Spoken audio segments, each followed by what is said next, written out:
நிறைய நம்ம அதை தான் பார்த்துருந்தோம். இது பெரிய டாபிக். ஆக்சுவலி முடிஞ்ச வரைக்கும் சின்னதா கொடுக்கறதுக்கு பாக்குறோம். திருமணம் ஒரு நபருக்கு ஆணோ பெண்ணோ அவங்களுக்கு நடக்குமா நடக்காதா அப்படின்றதுதான். ஓகேங்களா?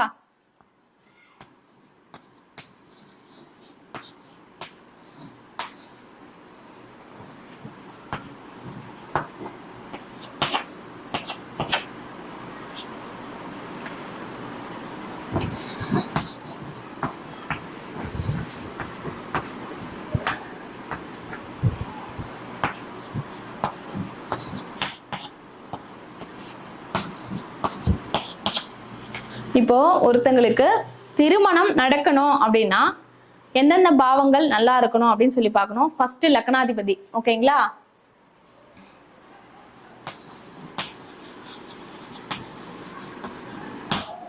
லக்னம் 6, 8, 12க்கு போகாம இருக்கணும் ஃபர்ஸ்ட். ஓகேங்களா? லக்னாதிபதி 9ஆம் இடத்துக்கோ 11ஆம் இடத்துக்கோ போயிடுச்சு அப்படின்னா 2 தாரம் 3 தாரம் அந்த மாதிரி விஷயங்களை கொடுத்துரும். ஓகேங்களா? இப்போ திருமணமே ஃபர்ஸ்ட் நடக்குமா நடக்காதா அப்படின்னு பார்க்கணும் அப்படின்னா ஃபர்ஸ்ட் லக்னாதிபதி கெடாம இருக்கணும். செகண்ட் குடும்பம், 2ஆம் இடம் குடும்பம். அப்போ குடும்பம் நடத்துறதுக்கு 2ஆம் இடம் நல்லா இருக்கணும். அங்க ராகு கேதுவோ பாதகமோ சம்மந்தப்படக்கூடாது, திதி சூன்யம் ஆகக்கூடாது, மாந்தி அமரக்கூடாது. ஓகேங்களா? இந்த மாதிரி இருந்ததுன்னா கண்டிப்பா அந்த திருமண வாழ்க்கையில பிரச்சனையை கொடுக்கும், மனம் அமையறதுல பிரச்சனையை கொடுக்கும். அதுக்கு அடுத்து 7ஆம் இடம். 7ஆம் இடம் அப்படின்னு சொல்லும்போது உங்களுக்கு பார்ட்னர் வந்துரும். ஓகே? பார்ட்னர் அப்படின்னும் போது உங்களுக்கு 7ஆம் அதிபதியோடையோ 7ஆம் இடத்துலயோ ராகு கேது சம்பந்தப்படாம இருக்கணும். அப்படி இருந்ததுன்னா இவங்களுக்கு ஓகே. பட் ராகு கேது சம்பந்தப்பட்டுருச்சு அப்படின்னா கண்டிப்பா அது பிரச்சனையே கொடுக்கும். ஓகேங்களா? அதுக்கு அடுத்து 8ஆம் இடம். 8ஆம் இடம் மாங்கல்யம் அப்படின்னு சொல்லக்கூடிய ஸ்தானம். அப்போ 8ஆம் இடமும் நல்லா இருக்கணும். ஒரு பெண்ணுக்கு மாங்கல்யம் அப்படின்னு சொல்லக்கூடிய ஸ்தானம் 8ஆம் இடம். 8ஆம் இடம் நல்லா இருந்ததுன்னா தான் திருமண வாழ்க்கையில அவங்க சந்தோஷமா இருக்க முடியும். ஓகேங்களா? அதே மாதிரி மாங்கல்யம் நிலைச்சிருக்கும். ஓகேங்களா? முக்கியமா. அதுக்கு அடுத்து 4ஆம் இடம் சுகஸ்தானம் அப்படின்னு சொல்லக்கூடிய ஸ்தானம். சுகஸ்தானமும் நல்லா இருக்கணும். 12ஆம் இடம் அப்படின்னு சொல்லக்கூடியது வந்து அதுவும் ஒரு முக்கிய திருமண வாழ்க்கையில அது ரொம்ப ரொம்ப இம்பார்ட்டன்ட். ஸோ வந்து 4, 12 நல்லா இருக்கணும். இந்த 4, 12, 2 இந்த 3 இடமும் சுபமா இருந்து லக்னாதிபதியும் நல்லா இருக்காரு அப்படின்னும் போது 7ஆம் அதிபதியும் பாவகிரகங்களோட சம்பந்தப்படாம இருக்கும்போது கட்டாயமா கல்யாணம் நடக்கும்.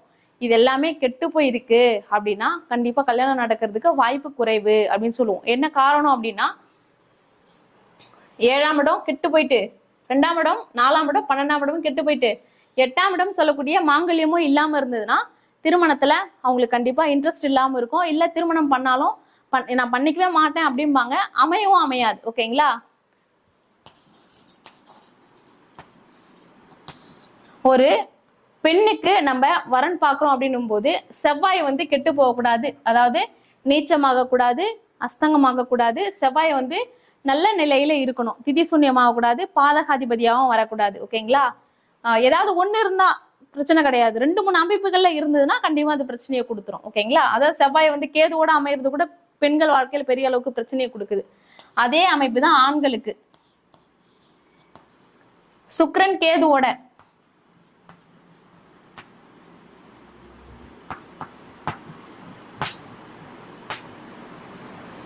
செவ்வாய் கேது, செவ்வாய் ராகு இருந்ததுன்னா பெண்களுக்கு, சுக்கிரன் கேது சுக்கிரன் ராகு இருந்ததுன்னா ஆண்களுக்கு. இந்த மாதிரி அமைப்புகள் இருந்ததுனாலுமே மன வாழ்க்கையில கண்டிப்பா பிரச்சனையை கொடுக்குது.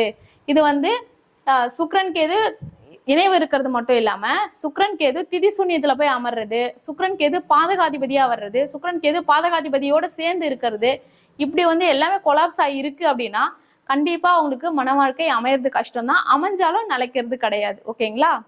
ஸோ இந்த மாதிரி அமைப்புகள் இருக்கிறவங்க தோஷங்கள் என்ன மாதிரி இருக்கு அப்படின்றத பார்த்து அதுக்கு ஈக்குவலான தோஷங்களை நிவர்த்தி பண்ணிட்டு, இது இந்த தோஷம் மட்டும்தான் மங்கலிய தோஷமோ அல்லது கணவன் கல்யாணம் ஆகாம இருக்கிறது மட்டும்தான் இருக்கா அப்படின்னு இல்லாம கல்யாணம் ஆகாம இருக்கிறதுக்கும் வேற ஏதாவது தோஷம் இருக்கு இல்லையா, அதுக்கு என்ன காரணம், வேற மாதிரி என்ன தோஷம் இருக்கு அப்படின்றத செக் பண்ணி அதையும் நிவர்த்தி பண்ணா மட்டும்தான் இது உங்களுக்கு கை கூடும்.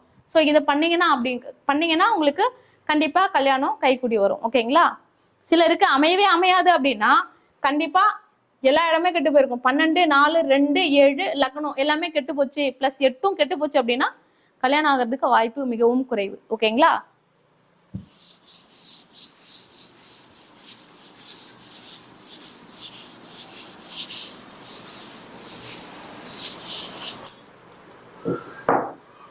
அண்ணா அடுத்து வந்து வீடு சொத்து அமையறதுக்கு வாகனங்கள் அமையறதுக்கு